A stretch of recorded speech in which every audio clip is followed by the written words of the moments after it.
thank you. I'm glad you enjoyed it. I was not exactly enjoyable. It's a bit disturbing, to say the least. So, mate, tell us a little bit about this film. What was it that attracted you to the film, especially when you read the script? Well, it was well researched, and Chris really knows what he's doing, and he looks very deeply at the subject and understands it very well. So that was one thing, and I also had a very enjoyable experience on board with him, and which was a terrific little horror comedy. That's how I looked at it. Well, it was great.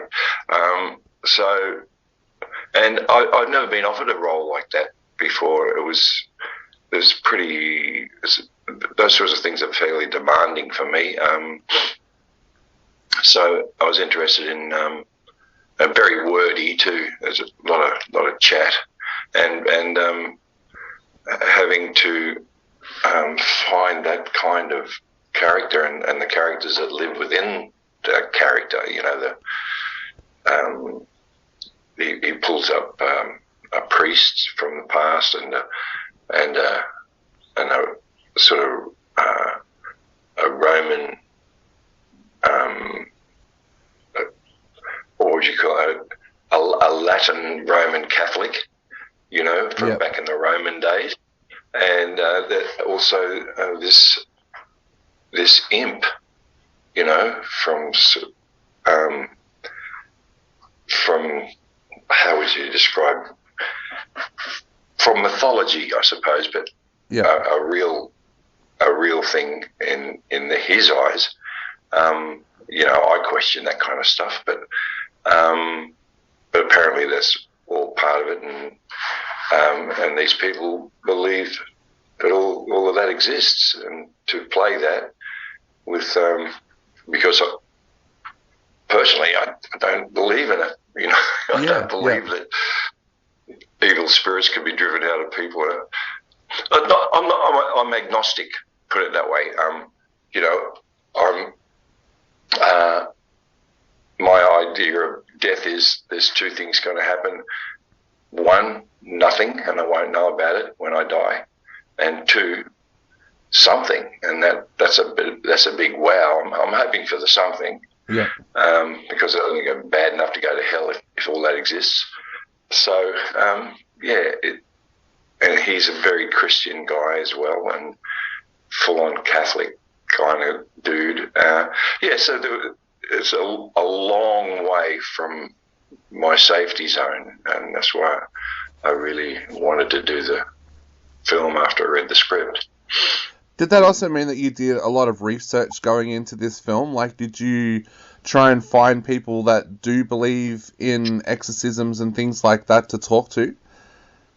Yeah, well, there was a bloke kind of attached to it who brought the idea to Chris, who believes he is an exorcist, and so and the what do you call it? The exorcisms were based on what he does, and so I just went with it, and what he said he felt and all of those things, and so I went with that, and I didn't have to do any research on anything else because it was very well documented in the script, you know, all of the demons and so forth.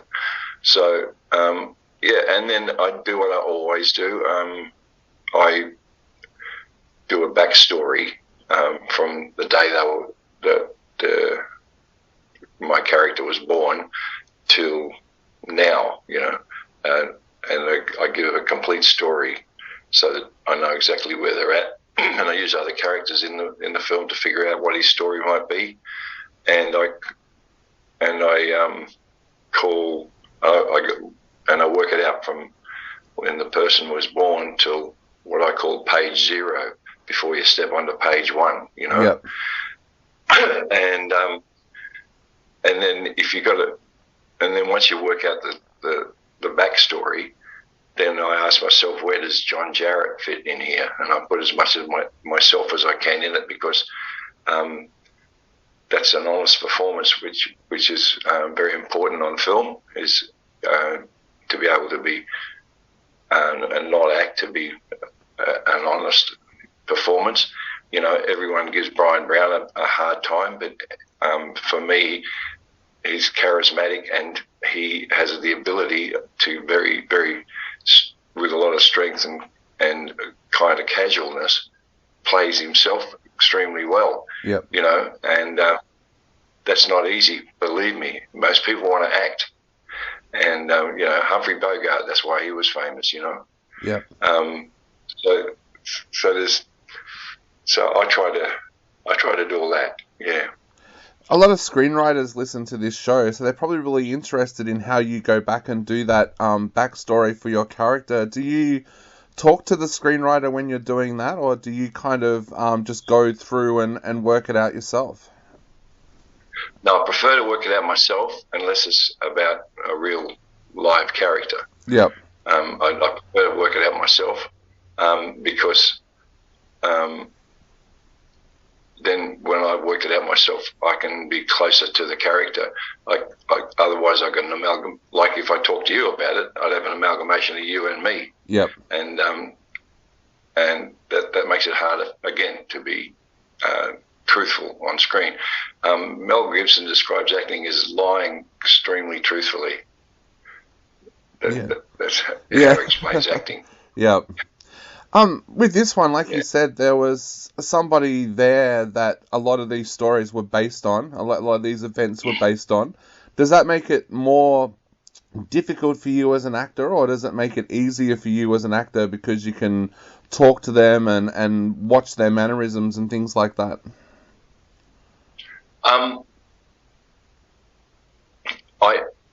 I tap off people being around who are actual, but it doesn't happen very often. But that's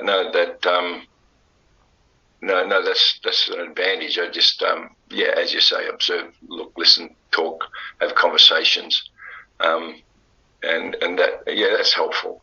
Yeah. Now, you mentioned about working with Chris previously. What's Chris like to work with? I've met him a couple of times over the years, and he seems like a great guy. What's he like to work with as a director? Well, he's got a really good energy, and he is where you belong in filmmaking. I always consider good directors to feel like they're virtually in the scene with you. You know, so he's very much in the scene. And a good cinematographer, for instance, the difference between a cameraman and a cinematographer is a good cameraman observes, and a good cinematographer is in the scene. He brings the camera into the scene as part of it. It's hard to describe, but it's that thing of being so excited you want to be right in there and get in the guts of the emotions of a scene to get the best out of it. And that's what Chris is like, which I always look for in a director. He's been an interesting director to watch the career grow of as well. Like, I remember watching his first few films at Monster Fest, and now it's almost got to the point where when there's an announcement that Chris is making a film, there's a general excitement amongst the Australian film community. Is that something that you found working on this film as well? There was a lot more excitement around this film because Chris was directing? I didn't think of that at any time, to be honest. But he has created the Chris Sun niche, just similar to Greg McLean with Wolf Creek. You know, that they have a name for that genre, and they become synonymous with that genre, and that's because they've been good at it and successful at it. You know, like same reason people love Tarantino is because of his brilliance at the genre that he pursues, you know. Yeah. And I think that's all there is to it. You also got to work with Lincoln Lewis on this film, and Lincoln is great in this film. Tell us a little bit about working with Lincoln, because I've heard him talk at a few conventions over the years, just like you, and I know that he gets very nervous before roles. So what was he like approaching his role for this film, and what was he like to work with? He's an absolute pleasure to work with, and he's got a wonderful demeanour, and he's very dedicated and works bloody hard, and works with you as good actors do. He's a good listener.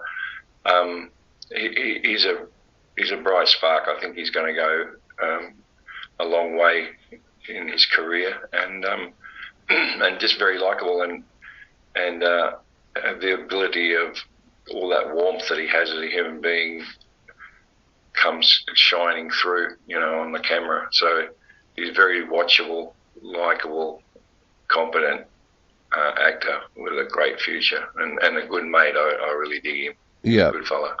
You mentioned before that the screenplay for this one was very chatty, but it's also very intense. Tell us a little bit about what it was like shooting some of the more intense scenes in this film. Well, you have to go. You have to go there. People say you're a method actor. I usually say no, I'm a professional actor. But there's certain things that you've really got to get your head in there, right? When that intensity, you start saying things about the scene you're about to do. You know, I got to get that guy up his chains. I got to get him out of those chains. We got to do this. This is going to be dangerous. I can do. You just really work yourself up for it, and so you get in the mood of it just as the camera's about to roll, and you really get the tension. And then when they say acting, when they say action, you're there. You can't just walk away and have a coffee and walk straight back on and, you know, turn the key and it all happens. But no, and sometimes I was playing the priest. I was, you know, so I get into that very, and the priest was he was from Ballarat in Victoria for some reason, because I saw a church there when I was going through, so he's a priest that comes back that was a priest in the 1840s in that big cathedral in Ballarat, Bendigo, not Ballarat, and he spoke rather like that, and you know, and he was pompous and old school. And so I had to think along those lines, or the imp was just crazy. He spoke in tongues. So yeah, I really had to concentrate on the exorcism scenes to get into them, and to be and have my character believe that he was fighting these ghastly evil spirits. Definitely. John, before I go, I wanted to ask also about the conventions that you go to. You're one of the most approachable actors, I think, in the Australian film industry, and I love that. What's it been like being able to go to those conventions and meet so many of your fans over the last few years? Well, it's just a lot of, you know, actors who are up themselves go to those things and they sort of put up with it, you know, all these nerdy people coming up dressed up. And they do it because they want to get the money, you know, from signing stuff. But and very few of them, most of them are like me, and enjoy the ride, you know, and I get along with most of them. But I think as actors we got to believe that we're not bigger and better than anybody else, and that we just do a job well, you know. Yep. And we got fans, and they're really happy to see me because they love my performance, and I'm very happy to see them because they love my performance. and we're good mates, and there's so much excitement and happiness when they meet me, which makes me feel good that I can make people happy. And so with their minute and a half of being at my desk or whatever it is, I try to make it fun and enjoyable, you know. Definitely. That's all. I mean, my mum always says, why can't people just be nice? It's easier. Yep. And there's no great effort in it. It's just the way I was brought up, basically. Definitely. Well, John, thank you so much for taking the time to chat to us today. And I guess to finish off, what would you like to say to all those people out there that are so excited that The Possessed is about to come out? Well, get possessed and go and see it in droves so that you can support a great Aussie horror film. And the more of you that turn up, the greater chance you'll get to see another one, you know, because we live off big hits. We fail off turkeys.